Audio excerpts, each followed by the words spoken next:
ส่วนของรัฐมนตรีว่าการกระทรวงการต่างประเทศก็ได้หารือกับนายหวังอี้สมาชิกกรมการเมืองผู้อำนวยการสำนักงานคณะกรรมการกลางด้านกิจการต่างประเทศของพรรคคอมมิวนิสต์จีน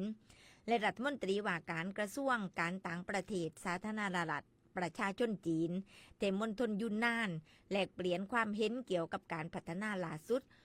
ของสถานการณ์ไทยกัมพูชาหลังจากข้อตกลงหยุดยิง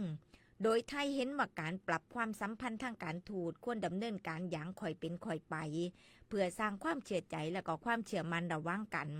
ทั้งนี้พอครบ72 ชั่วโมงไทยจะพิจารณาปล่อยเฉลยศึก18 คน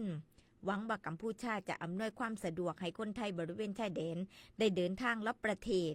ซึ่งในการเดินทางเยือนจีนก็มีการข่าวรวมการประชุม3 ฝ่ายระหว่างไทยกัมพูชาและจีนถือเป็นโอกาสดีที่ไทยได้ชี้แจงกับจีนอย่างชัดเจน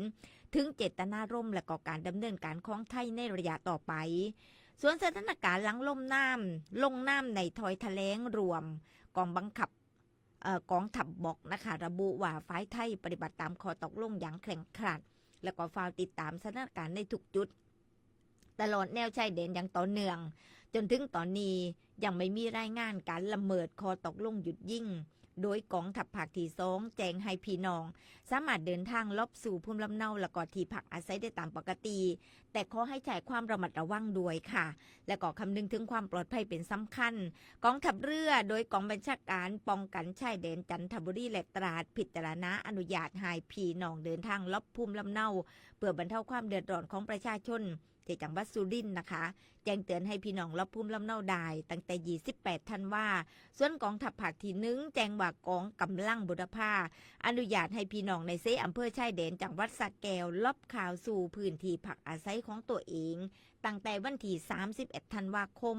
เป็นต้นไปยกเว้นแต่หมู่บ้านก็คือ